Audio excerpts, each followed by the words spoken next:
wel uitdagend. Dat is goed. Dan laten we dan wel gewoon beginnen. Oké. Prima. Dankjewel. Oké. Moeten we dan trouwens een kleine pauze tussendoor of niet? Ja, Daar hebben we geen rekening mee gehouden. we hebben er geen rekening mee gehouden. Ik kan me wel voorstellen dat het fijn is voor de Ik geef zo nog even aan als ik denk dat het nodig is. Ja, het is wel wel een rekening mee te houden. Het is wel Als een ik denk pittig dat het onderwerp. Dus, een goed idee is, dan zeg ik het wel en anders dan ja, is goed. veranderen. Ja, oké. Prima. Top. Okay. Welcome to our presentation. We'll be holding it in English, by the way. It's on complex titration. I am Jean-Luc Grandjean. En aan Bart. And let's get started. Alright. First, we'll start with an introduction to titration. Namely, we start with these three expressions. We let x and y be natural numbers. Now, what do these three expressions hold in common? That's right, iteration. Namely, we have that addition is defined as the repeated application of incrementation, aka addition by one, and multiplication is defined as repeated addition, aka iterated addition, and exponentiation is defined by iterated multiplication. Now we may simply extend this pattern to define tetration as repeated or iterated exponentiation. Though there is one thing, namely we have to talk about the order of evaluation. As we all know, addition is associative. That's true because of this equality in the sense that this expression without parentheses is unambiguous. And in such a sense, we may thus ask ourselves, is exponentiation associative? As in, does this hold? Well, to demonstrate this, we assume it is, and show that it isn't. Namely, we take x and y to equal 2, and we take z to equal 4.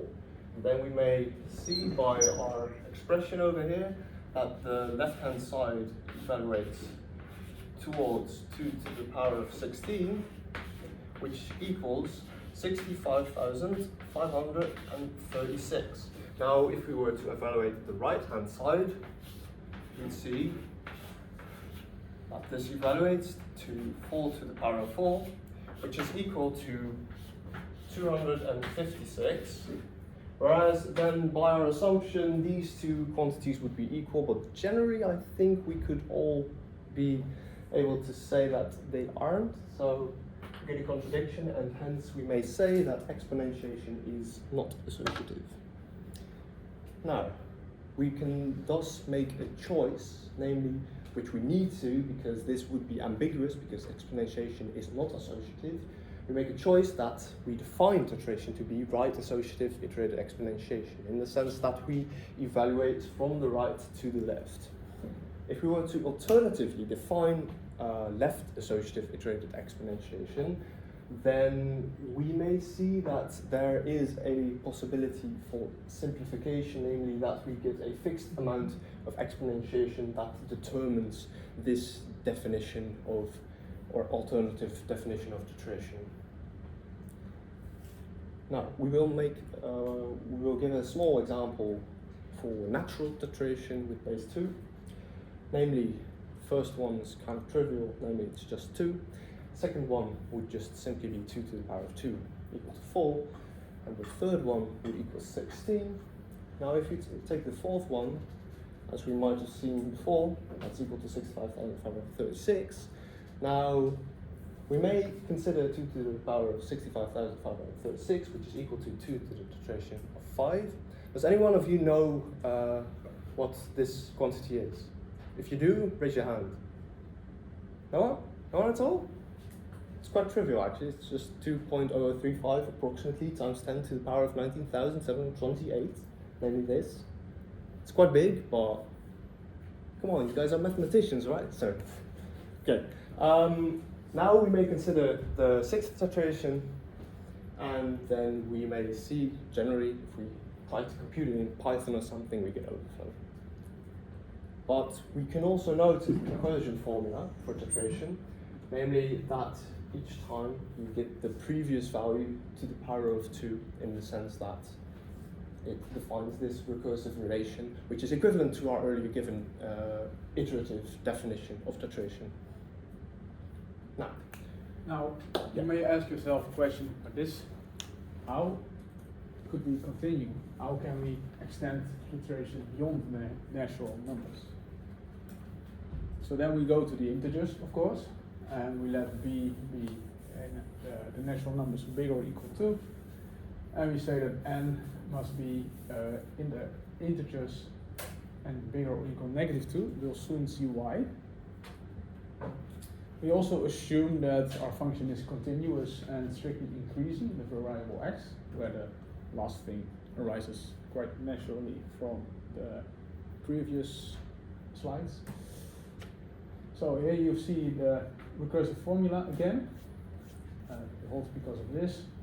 Basically what you see is we have b to the tetration n-1 in the exponent, and before we have b. So that's why that holds. Oh, oops, yeah, we went a little too fast. We may alternatively define the inverse recursive relation by taking the log b of b to the tetration n+1, and that way we can go backwards. So we can say that b to the tetration 0 is actually log of b, which is just 1.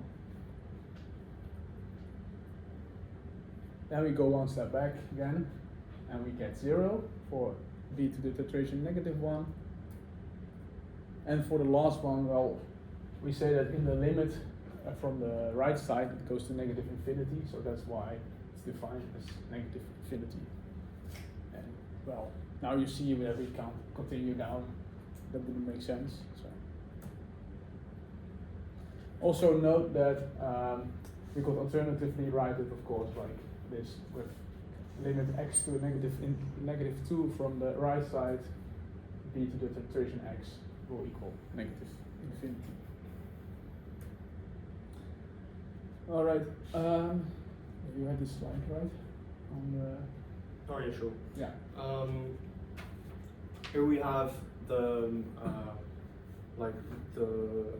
how we just had the integer extension from natural tetration, in the sense that if we were to take that and our additional assumption of that b to the tetration of x would be continuous and strictly increasing in the variable x, that we could make such a plot, or at least that we'd like to arrive at such a solution,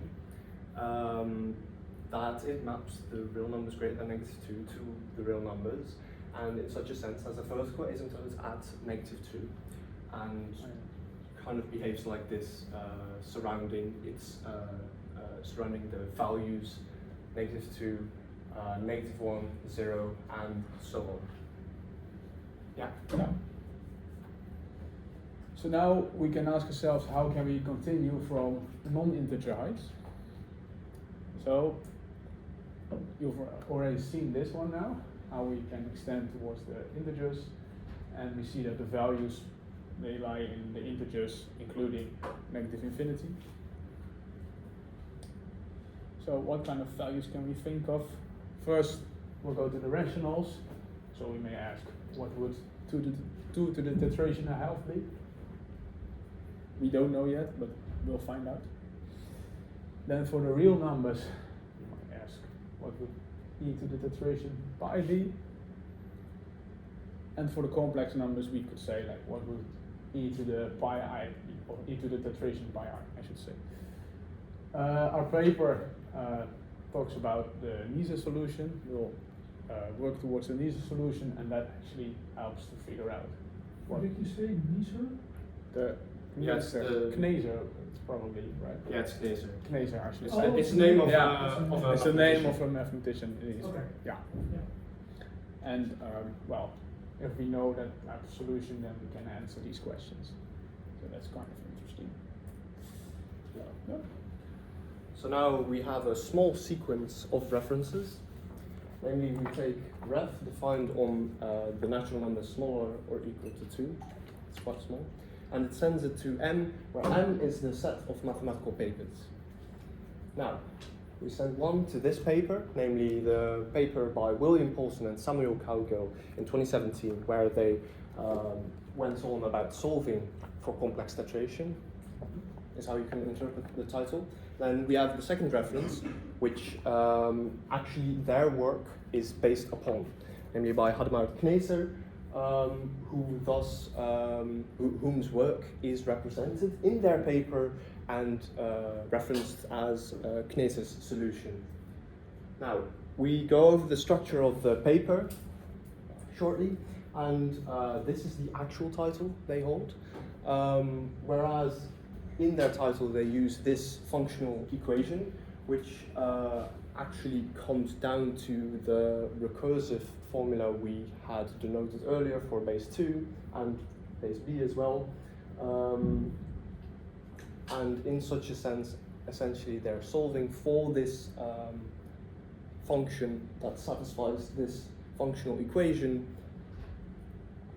and namely that it additionally holds, that it also holds for the earlier extension given from the natural numbers to the integers. In other words, that and the implications it had that we showed afterwards, in other words, that we get a function, TETRATION, that sends real numbers to real numbers, essentially. Now, furthermore, the structure of the paper introduces some background. Furthermore, section 2, of which we cover everything, is Kneser's solution, and section 3 is on the uniqueness thereof, and 4, 5, and 6 are on numerical methods of calculating this function up to arbitrary precision, or at least 50 digits. Whereas we won't be covering the last sections, only section 2, as in that's more than enough to cover this presentation, and if you want to see the rest, you can see the paper we've got here. Now, for the overview of Kneser's solutions, which we'll cover, we start by looking at the functional equations involved, namely that of Abel and that of Schroeder, where we define correspondingly the functions that satisfy those, and we look at the fixed points for the exponential and the logarithm with base b in the complex plane, and then we determine the function sigma, which satisfies the Schroeder equation. And then after that, I'll go through deriving sigma b inverse, psi b and psi b inverse, all through sigma actually. And then we'll utilize the Riemann mapping theorem to determine a function rho and its inverse. And afterwards, we'll use specifically psi inverse, rho, and rho inverse to define the Nielsen solution for the tetration and its inverse, the T log. Right, then thus we'll start with the first mentioned, namely the Abel equation and the Schroeder equation. Now, this again is a recap of our goal that we are trying to solve for, but that's already the inverse Abel equation. In such a sense, we may define psi to satisfy the Abel equation, aka the inverse of the inverse Abel equation, which is this. Moreover, we go over the construction of the Schroeder function sigma, which thus satisfies Schroeder's equation. And the thing is, we can determine psi that satisfies the Abel equation through sigma. Namely, we simply take the logarithm base s over sigma, whereas s is a constant we'll specify later. And sigma satisfies the Schroeder equation as displayed here. Now, why might we do this? Because the thing is, we're trying to solve for the inverse Abel equation. Why don't we just straight up compute through the Abel equation? Why do we have to go through Schroeder? Now, that's because of some intricate relations with regard to singularities and some hard to determine convergence, or like there is little convergence surrounding those singularities, and hence we go through sigma, which then is able to have better convergence, which then our function psi is able to inherit.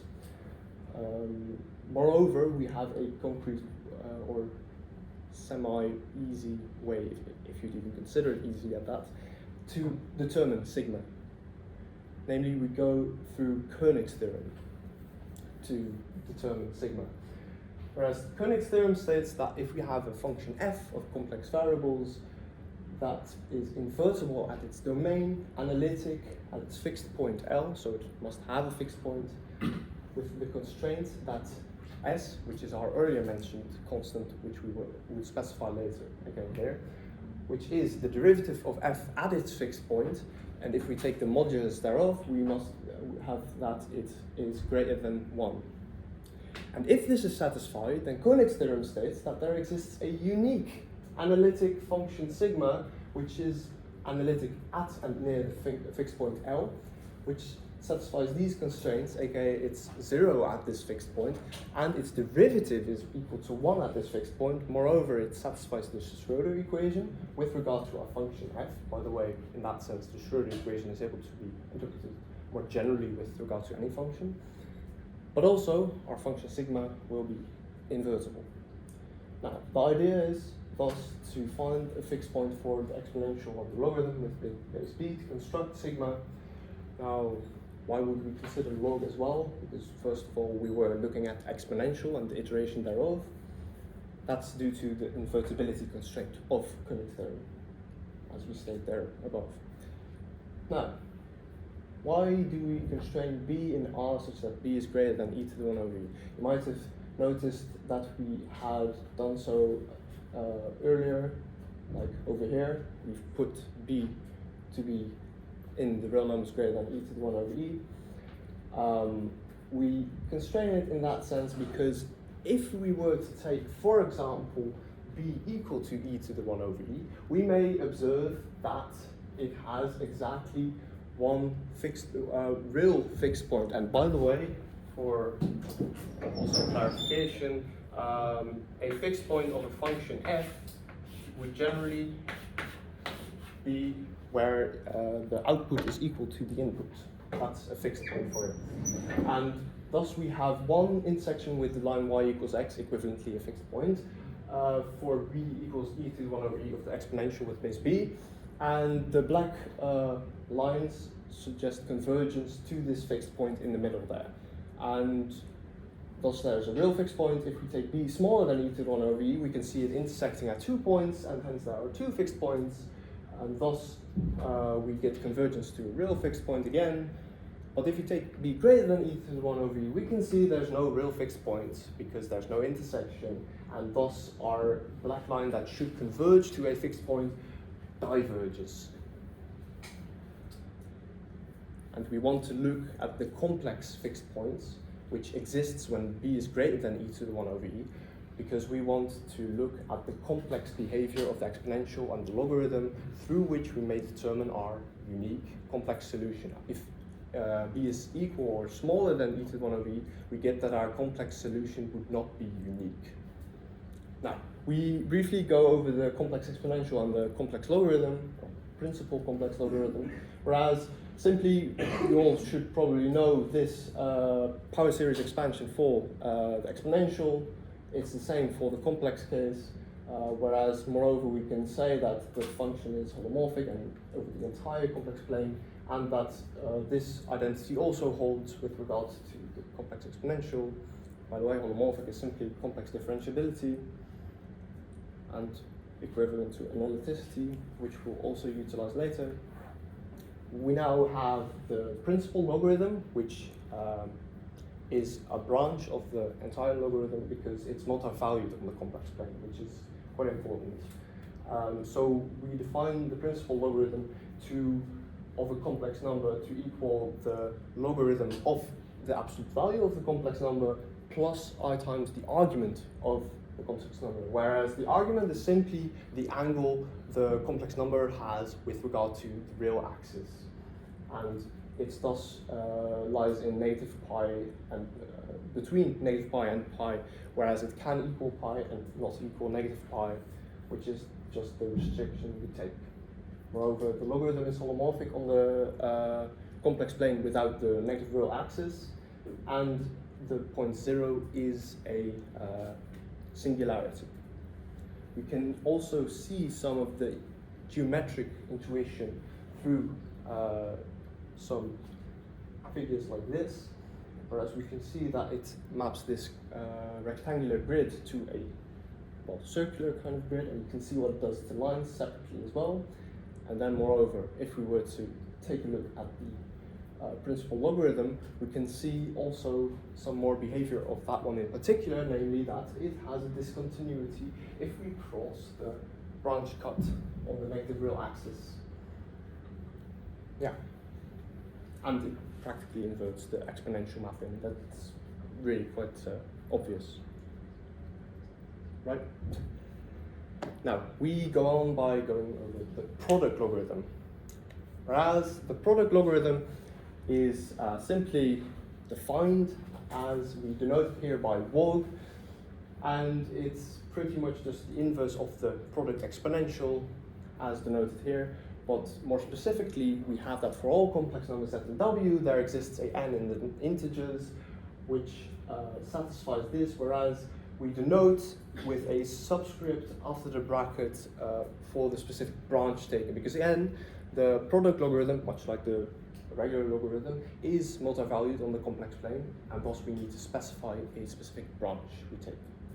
We can also take a look at this in terms of the intuition behind those mappings, namely that the product exponential maps each of these specific regions to the entire complex plane, whereas then correspondingly, each of the corresponding branches that are also denoted here with each integer, each specific branch maps the entire complex plane back to such a region.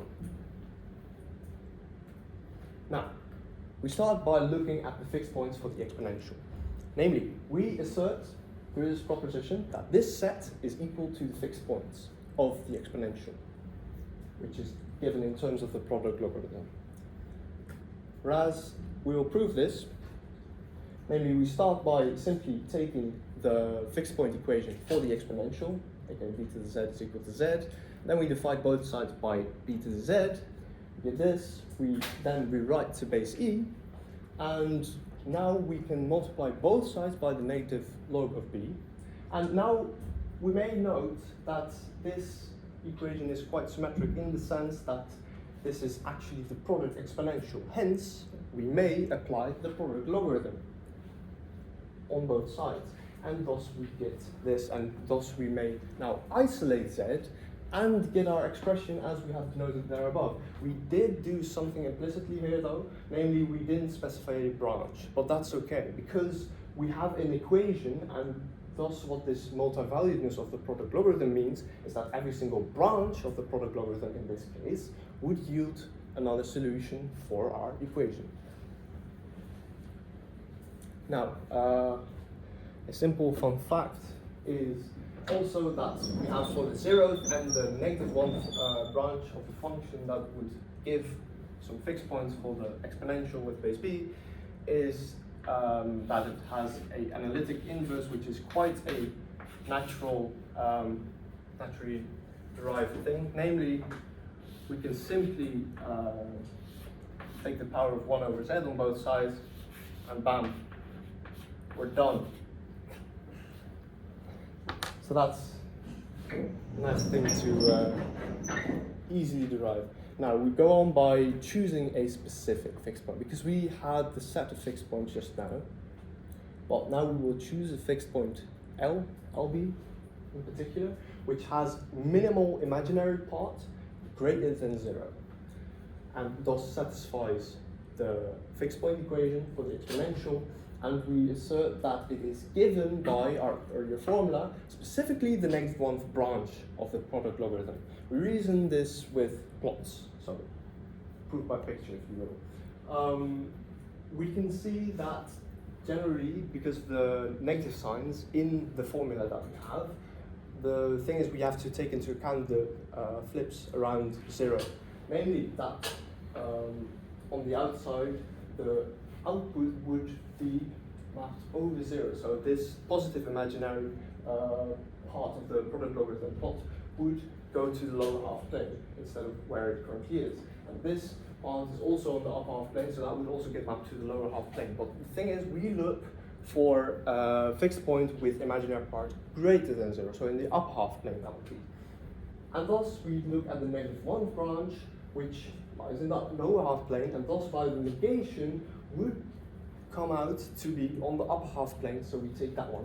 Moreover, negative one branch is minimal in its imaginary part, in the sense that if we were to take a look back at this one, we can see that each corresponding branch after that would have a lower imaginary part, and thus by negation would mean that we'd have a greater imaginary part, and thus would not satisfy the minimality which we constrain our imaginary part of our specific fixed point to have.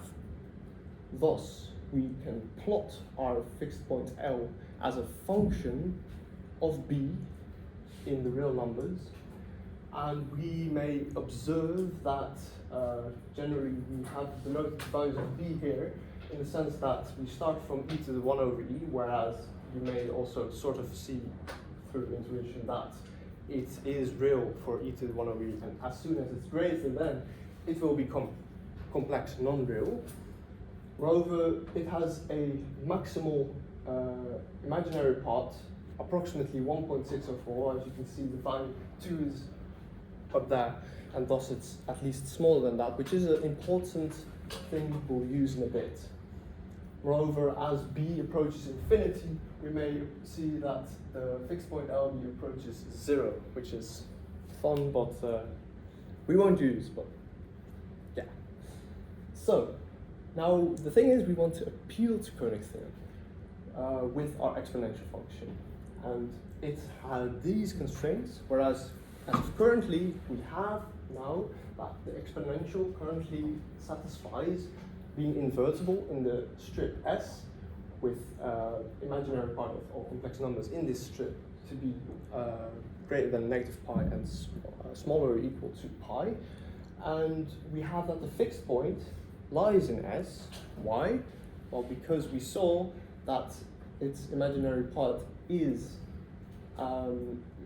always greater than 0, and it's always smaller than at least 2, and thus it would satisfy being of imaginary part smaller or equal to pi. And also our exponential is analytic in all of S because it's analytic on the entire complex plane, and thus also at LB. Now, the question still is, does it satisfy that S equal to the derivative of the exponential base b evaluated at our fixed point LB, such that the absolute value thereof would be greater than 1?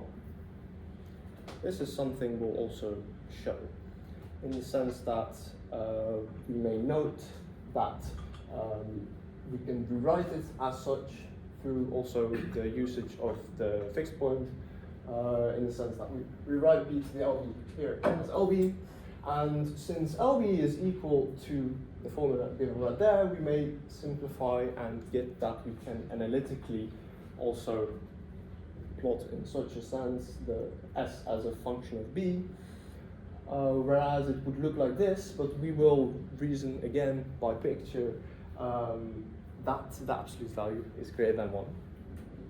Now, we may see that it generally lies outside of the unit disk, and thereby its absolute value would be greater than 1.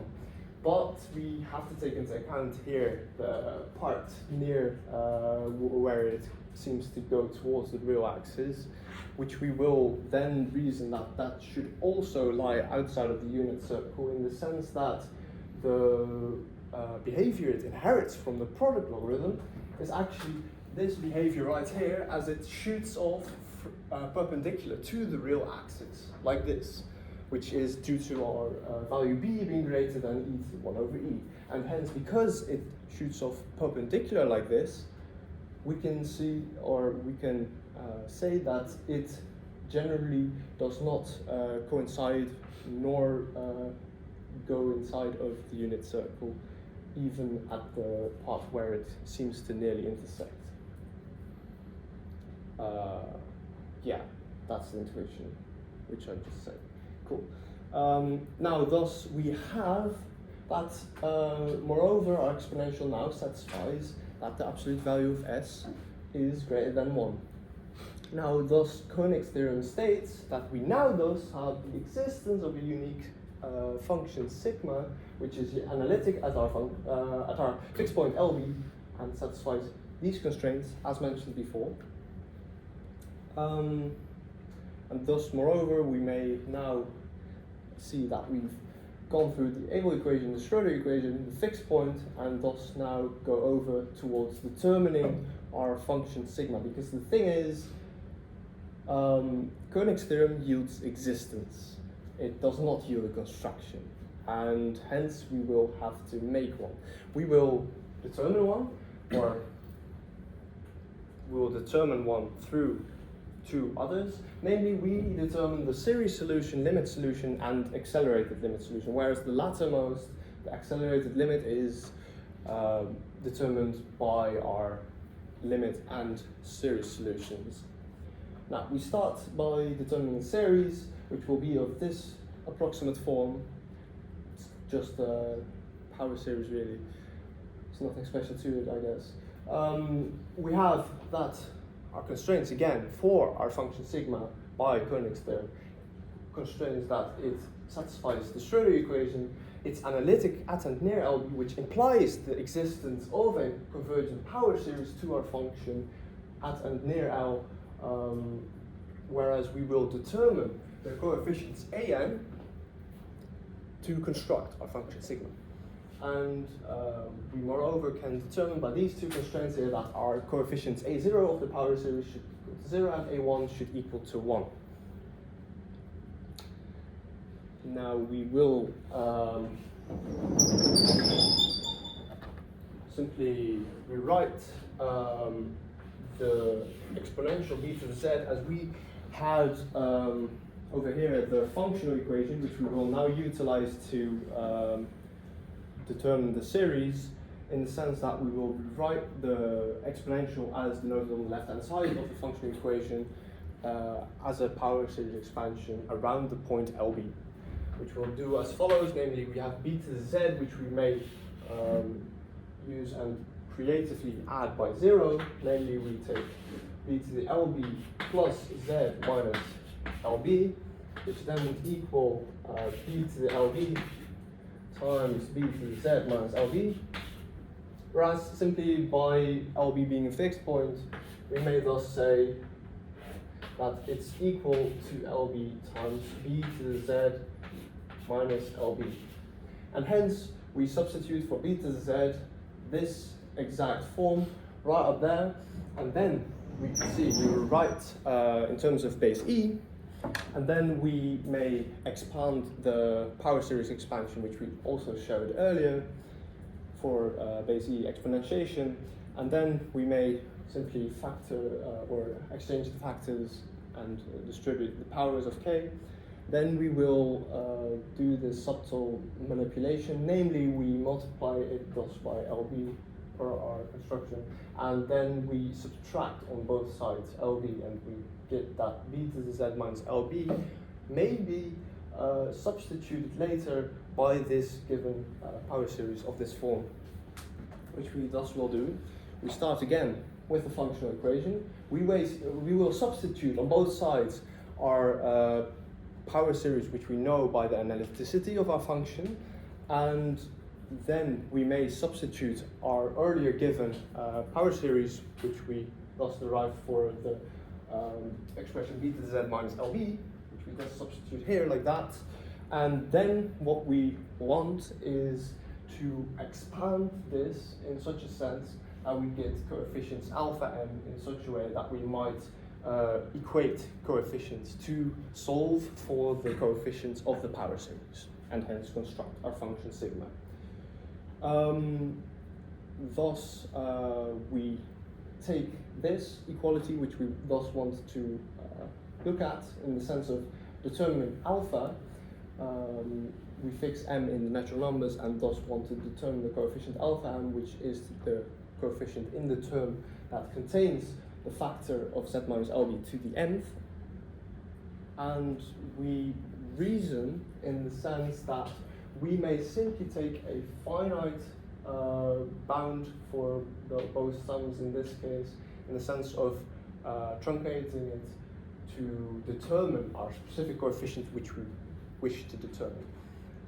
Through the reasoning of displayed over here, in the sense that if we were to add up z plus z squared and so on up until z to the nth, and then take the nth power of this sum, then we can see that the minimal power of z would be the nth, and the maximal would be m times n, and thus that we can just take into account a finite number of terms to determine our coefficient alpha m. The thing is, this is where we keep it at, and just thus states that we may derive a formula for our coefficient alpha m. Because of time constraints, we won't go through the entirety, but we apply the multinomial theorem, and then we do some product factor extraction and go on to determine our alpha m coefficient, which ultimately will equal this expression with the Stirling numbers of the second kind. But we skip the majority of the computation of this expression. Now, we thus go back at our earlier sequence of substitutions, and thus we may look closer at this equality right here now to literally quote them on the paper by equating coefficients of the power series.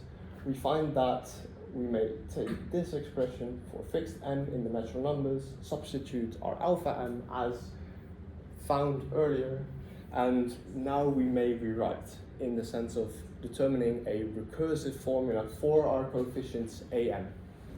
In the sense that, as we may see, we can extract the nth term of this sum, in the sense that this sum would now contain only n equals 1 up to n minus 1 of the an coefficients, in the sense that we can thus determine a recursive formula as such.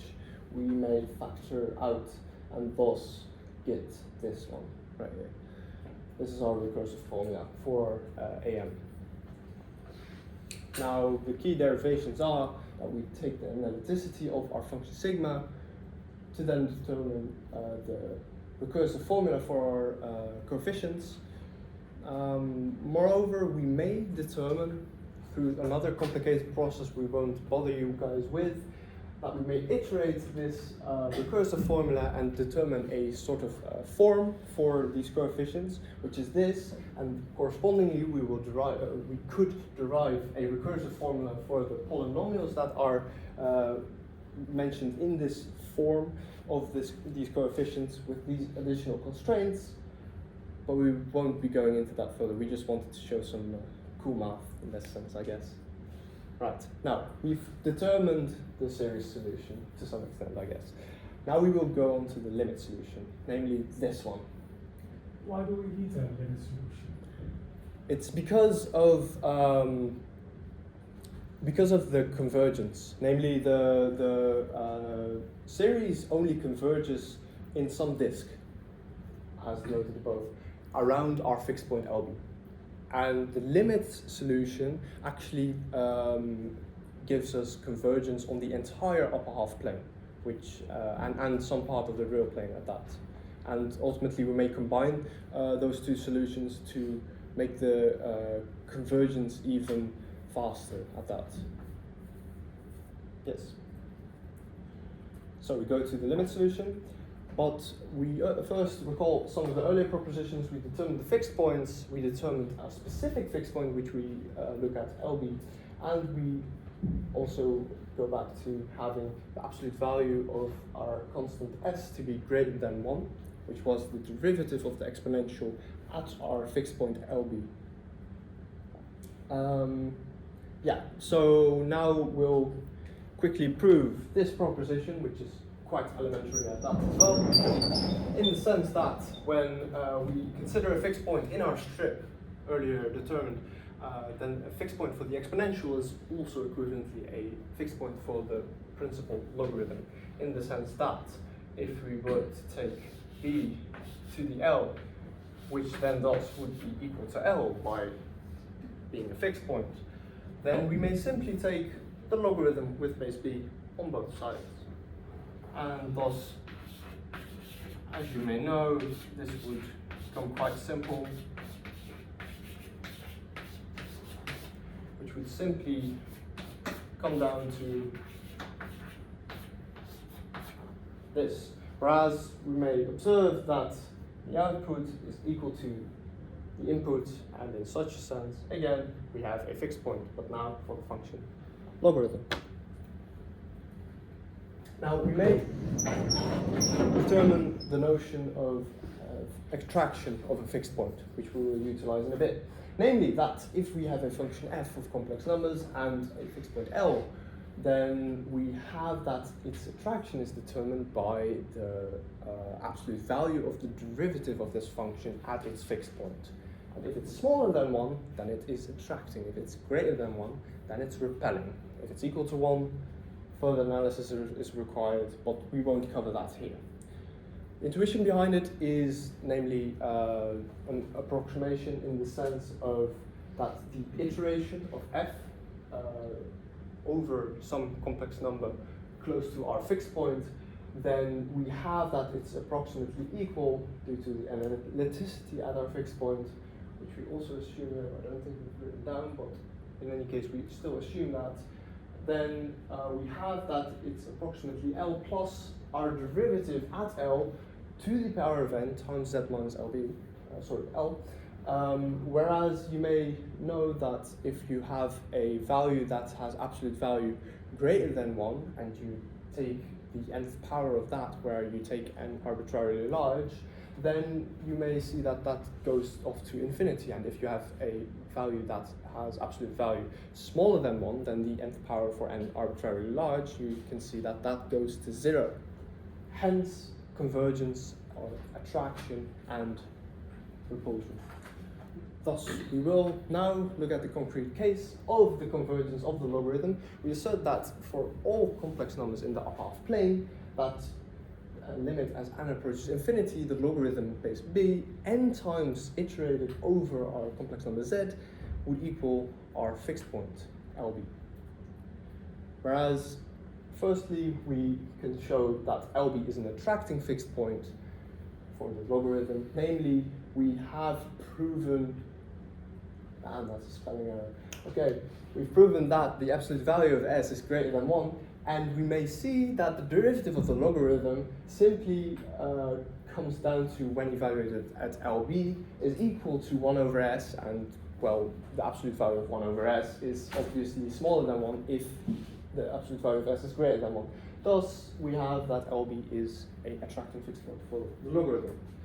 Now, the second proof we'll do is that we show that the logarithm is actually sends the upper half plane to the upper half plane, in the sense that if we were to take some z in the upper half plane, we can see that its argument is positive, and thus, as the logarithm is defined in the sense that its imaginary part is literally the argument of the complex number, then we can see that the argument must be greater than 0, as we just saw. Then the imaginary part of the logarithm at the complex number from the upper half plane should also be positive, and thus that thereby the logarithm sends the upper half plane to the upper half plane.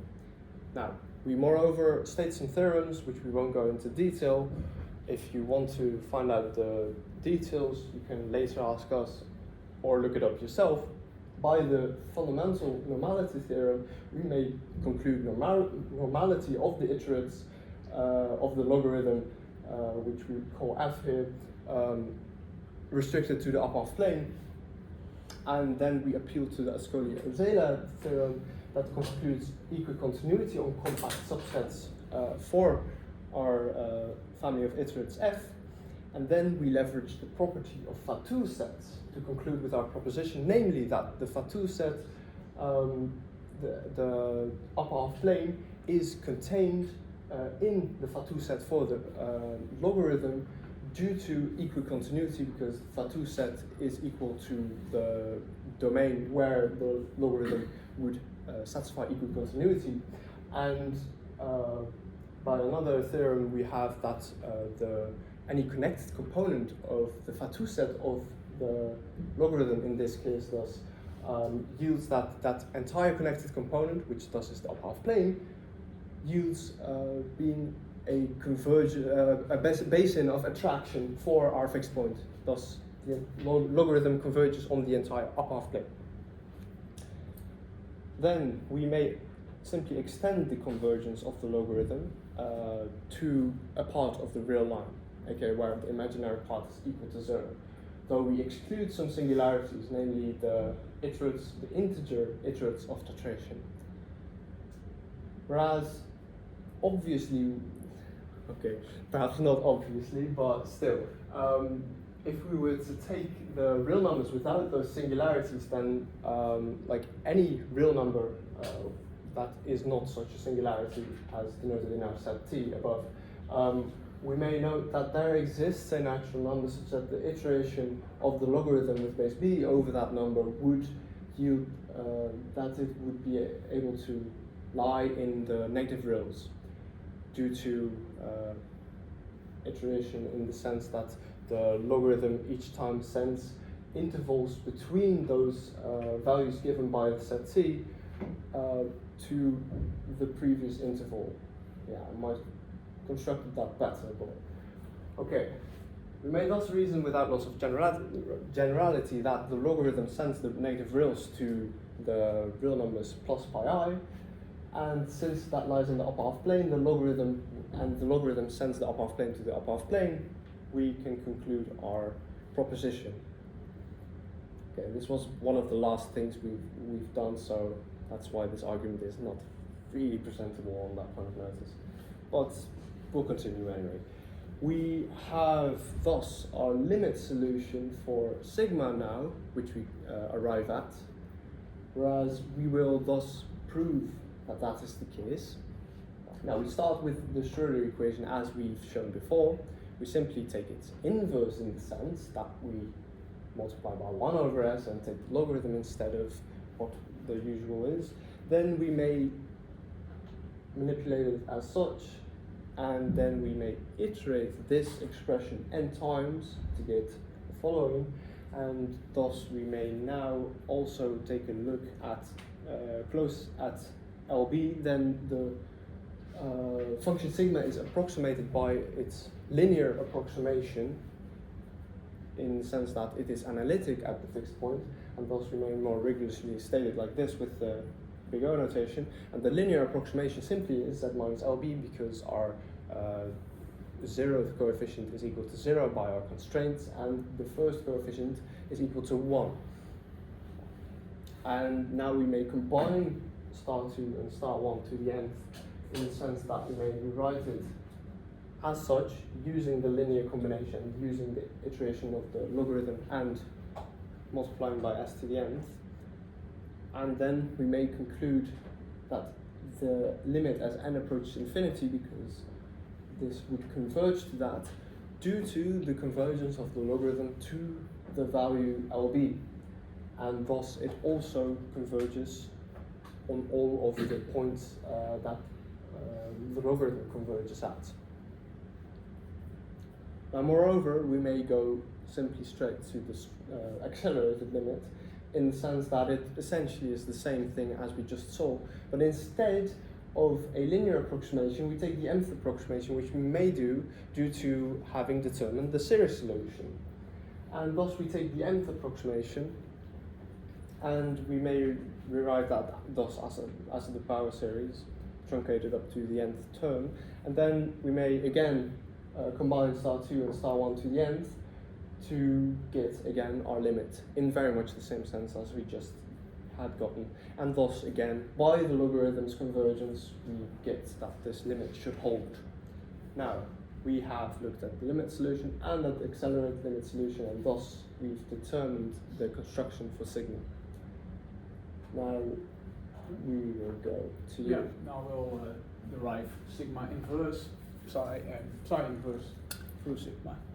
Even balans maken. Ja. Zullen we even 4 minuten pauze houden? Goed. Ja? Ja. 4 minuten pauze? Ja. Ja. Goed. Ah. We gaan beginnen.